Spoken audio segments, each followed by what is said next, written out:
Hi everybody, welcome to the session of distributing events in real world. Myself, Avnish Rao. I'm the practice head for cloud integration practice within Wipro, and my colleague Danesh, who is chief integration architect for digital business integration group within Wipro, will go over some of the examples on how enterprises are building applications which are publishing and consuming events asynchronously as they happen in real time. Here is what we will cover in today's session. We'll begin with the trends we see in event-driven integration space, followed by various use cases which we have implemented for our customers to unlock the real-time business value. Next, we'll spend some time on typical reference architecture for the event-driven integration. And finally, we will conclude today's discussion by going through a couple of experiences and what we have learned from them. We will also spend a few minutes on learnings and recommendations which can be implemented for future event-driven integration projects. Let's look at some of the trends on event-driven integration. Some of these are from industry analyst reports, and a few are from our own research published in a report called State of Digital Integration, available for download on wipro.com. According to Forrester, 84% of the companies have implemented, are implementing, or plan to implement streaming analytics within next 12 months. They have realized sharing data with new partners or new systems does not scale when each new connection requires building and maintaining new data pipeline. They've also realized that rapid data integration using event-driven architecture would be a way to go. Another report from Forrester also highlights that in 2019, around 44% of the firms were using event-driven architecture as compared to 24% in 2013. So these numbers shows a significant upward trend. One more related data point shows that in 2013, around 69% customer did not have any intention to use events as compared to only 27% in 2019. So you can see day by day, more and more customers are realizing the value of events. So according to our own survey across the industries, over 65% of the organizations have already adopted event processing technologies such as complex event processing and event streaming platforms. If you look at financial, retail, and transportation industries, the number goes up to around 85%. So they are early adopters of event streaming technologies. So what do we infer from these trends? So it shows that event-driven architecture and event-driven integration is being adopted as a key architecture capabilities for enterprise integration. Just like APIs, event processing technologies and event-driven integration should be leveraged while designing integration solutions. So let's look at some more trends from our survey. As part of our survey, we asked a question to our customers on what would be the preferred way for data processing and mediation in IoT integration in their organization. So over 33% of the customers have responded that event streaming platform would be their choice. As most of you are aware, cloud native and microservices architecture is one of the preferred way of building applications and integration in today's world. 27% of this organization perceive event-driven integration can be an important capability for microservices. They have also mentioned that event streaming is making application more responsive. 29% of the organizations have realized and implemented governance for their business events.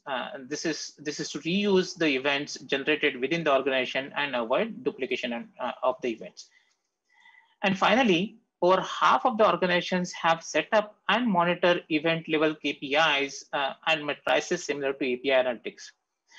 Detail like event produced by a particular application, or number of events published over the period of time, or number of consumers for a particular event are few of the matrices which are captured by the organizations.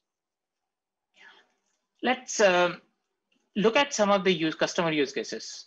So here we see a few event-driven integration use cases which we have implemented for our customers. We've just tried to categorize them in different business domains.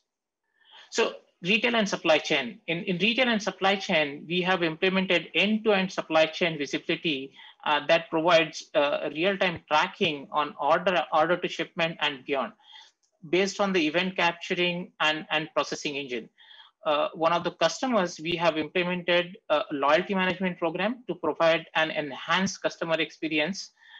Events like location proximity, reward expiration date, membership program level, special day rewards, or order history were used for sending the personalized offers to consumers. Inventory tracking is another very good use case where, based on the inventory in store or warehouses, a specific action can be initiated, like placing an order with the supplier. For a customer, we have used event-based alert to manage and track inventories across the stores and warehouses. BFSI. Let's look at some of the use cases for BFSI. In the banking and financial sector, we see very common use case of fraud detection, where alerts are generated for customer based on the payments, based on the payment event, considering the location and the context. For example, if a payment has been made from different location within short time span, an alert is raised, which can be used for taking an appropriate action. For one of the other financial customer, we have implemented real-time alert for various financial instruments such as stock and investments based on the criteria set. For an example, a trader who is interested in oil sector will be able to set a notification once a specific oil sector stock reaches to a specified price range. He can also set an automated instruction to his stockbroker to buy or sell that particular stock. For a bank, we have enabled 360-degree view of customer by gathering data across the channels, including social media, customer support, history, and preferences. Healthcare is another sector for which we have implemented event-driven use cases. For a medical device manufacturer, we have implemented remote medical diagnosis device management covering regular maintenance and updates.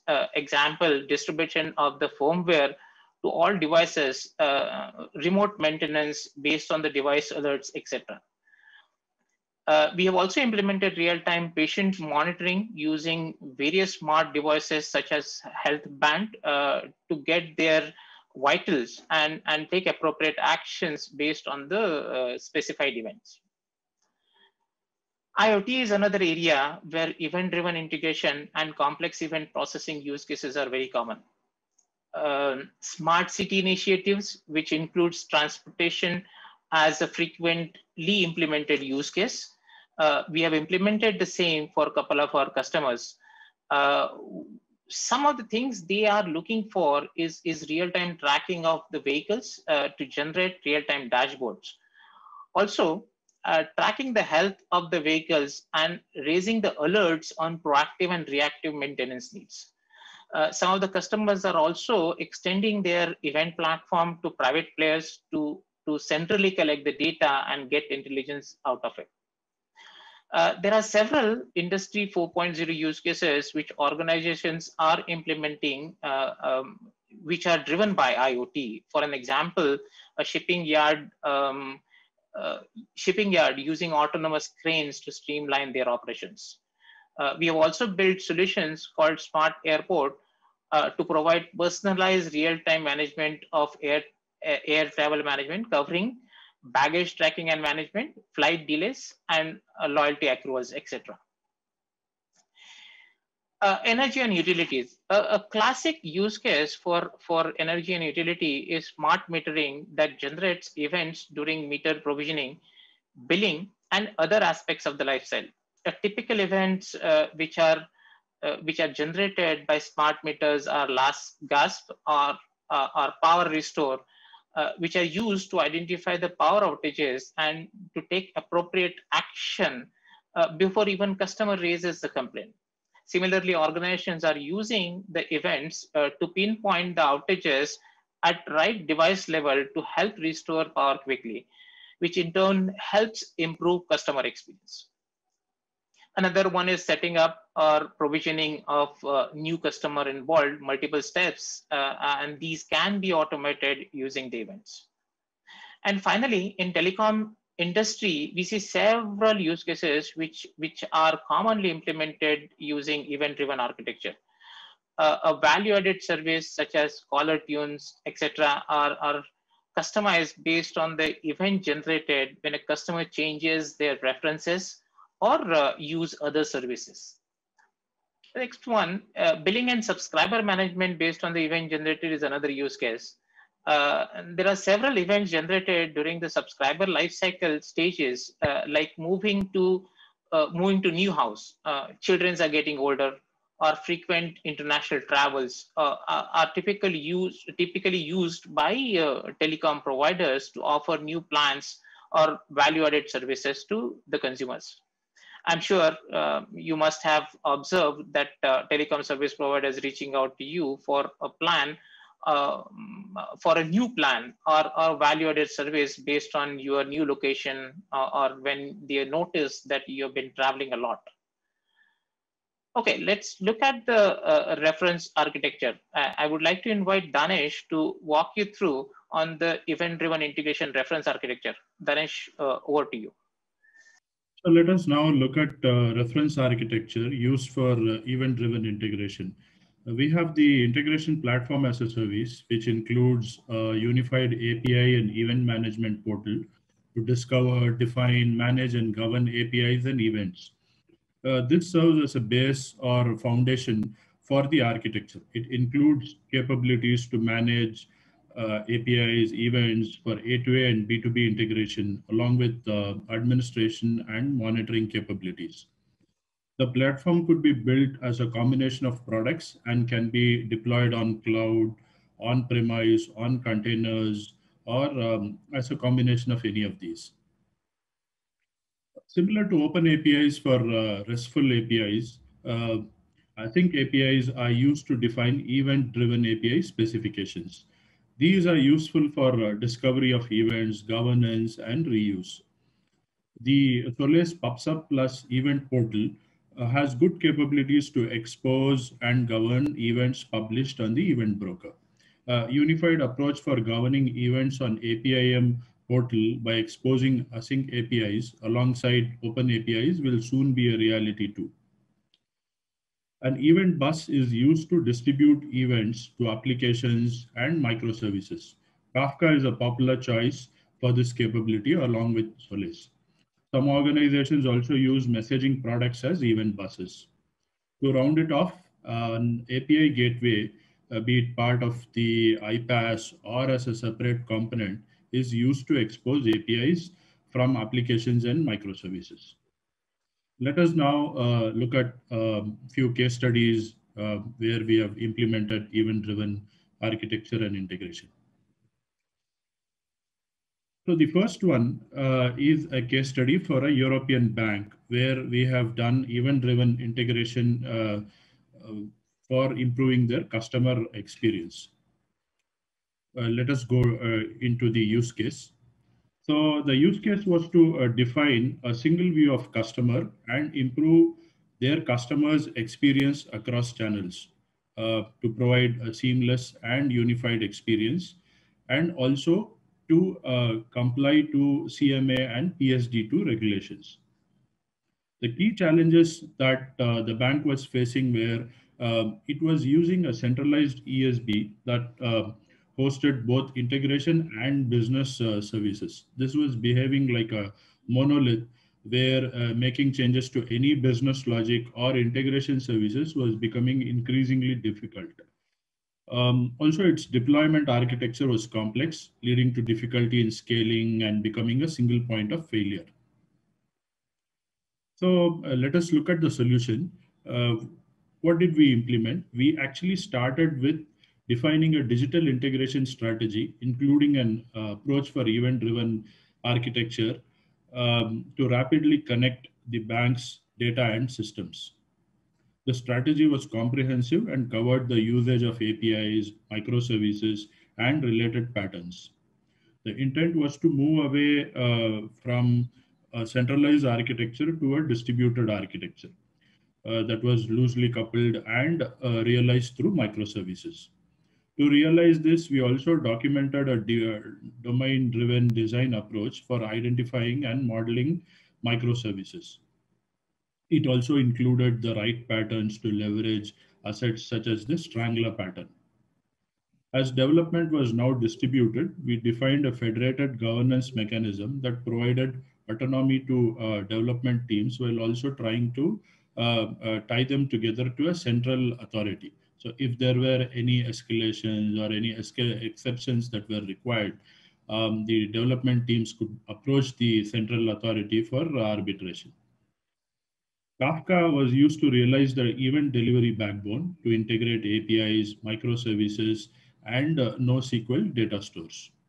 What were the benefits? So by virtue of sharing information about a customer's activities as events across channels with CRM and other applications, an accurate view of the customer uh, through Know Your Customer and faster customer onboarding were realized. The sharing of customers' data across channels enabled a seamless multi-channel experience where actions performed on a mobile app would reflect when he or she logged into a web portal. If the customers was looking at the bank's loans or other products on a mobile app, and he or she logged onto a web portal through a different channel such as a desktop or a laptop, the history would get reflected and the appropriate suggestions would be given to the customer. Also, the seamless integration across channels helped in the faster introduction of products and features. We leveraged the existing assets, which were some of them on legacy applications for customer engagement and value generation. And the solution was fully compliant with CMA and PSD2 regulations. Let us now look at another case study. So this is for a government organization that handles transportation and other public services in the Asia Pacific, where we were involved in setting up of an event-driven hybrid integration platform. Let us go to the use case. So the organization wanted to implement an integrated and sustainable transport system that was agile and it contributed to an environmentally stable state. So there were multiple departments and road operators that had to be integrated with. The key challenges that we faced while we did this implementation were that the organization did not have a standard integration platform. So their integration with public and private road operators and their systems was fragmented. The integration between applications was mainly custom point-to-point driven with minimal standardization. There is not much reuse or maintainability. There were different forms and means of integrations in use, such as batch scripts, custom code, FTP processes, all were being used in a non-standard way to integrate. So let us look at what solution we define. We actually started with defining a hybrid integration platform where we actually had the industry leading event driven capabilities that were listed as part of the requirements, as part of the features for the platform. We identified the key capabilities, and then we actually identified the building blocks and then evaluated the products for the capabilities. So when we did the evaluation, we found that Solace, PubSub Plus, and Delbomi would be good candidates to build this platform. The reason being Solace's enterprise grade event brokers capabilities would help address the point-to-point integration challenges that were prevalent. And Boomi's integration transformation and API management capabilities would help in end-to-end integration. So what were the benefits that we enabled or got for the customer? This being a greenfield implementation, the hybrid integration platform enabled real-time data distribution across road operators, paving the way for an integrated transport system. It is now easier to integrate with the standard mechanism to onboard operators. Event-driven integration eliminates point-to-point integrations, leading to better scalability and reduction in operational costs. Spaghetti architecture is eliminated, so is the proliferation of duplicate integrations. As with most government organizations, here too there were legacy applications that served in a functional capacity. We were able to leverage this through the connectivity and mediation options available in the hybrid integration platform. So with this, Avnish, I will let you go ahead and talk about the learnings that we have got from the various engagements that we've implemented. Thanks, Anish. To summarize, here are the few challenges that we have faced while implementing event-driven architecture and our learnings from them. First of all, a lot of our customers, we see their application landscape is as a mix of on-premises as well as SaaS application. Here we suggest customers to adopt a hybrid integration architecture for flexibility. It is becoming a norm that architecture evolves with the application landscape, be it through public cloud adoption, private cloud, or through even containerization, containerized setup. When the application increases on the cloud, the integration architecture's deployment can be changed accordingly. Next, what we believe that it is not sufficient to adopt an open API or standard specs without associating and identifying the APIs with its functionality. There is a need to establish taxonomy for APIs, both for RESTful as well as event-driven, to ensure clear understanding of their roles and usage. We also see a lot of duplicate event schemas are being created by the developers as they do not have visibility of already existing events within the organization. To avoid this, we suggest to establish a governance of events similar to APIs. This is to ensure that people can publish events in existing structure than creating the new one. This can be easily achieved using event portals such as one from Solus, PubSub Plus, or Confluent Schema Registry. With a lack of standards established, event attributes and structure may vary application to application. Best way to streamline this is to adopt standards such as async APIs to define the event-driven APIs and their payloads. With the increase in adoption of async API specs, the Linux Foundation has also already picked up the responsibility for event maintenance, for its maintenance and as a neutral body. There is always a challenge to differentiate business and technical events. This again goes back to our taxonomy discussion. In addition to defining the function and purpose, we need to model events definition based on their business and technical uses. For example, an event could be used for to track order updates or application outages. We need to define right set of attributes for the event so that the consumers know what they are consuming. And finally, we see multiple tools are being used to manage RESTful event-driven APIs while we build the hybrid integration platform using best-of-breed iPaaS, API management, and even middlewares. There is a need to define a unified approach to manage and govern the APIs, both for RESTful as well as event-driven. We expect the product vendors could extend their API management tools or event portals to manage both RESTful as well as event-driven APIs. This will bring in a central place to manage APIs and APIs for events, and could reduce the number of tools. So we were able to utilize some of these learnings in some of our new programs, and which has helped us improve our productivity well. We hope you would also find these learnings helpful and would be able to use some of these while implementing the event-driven integration within your organization.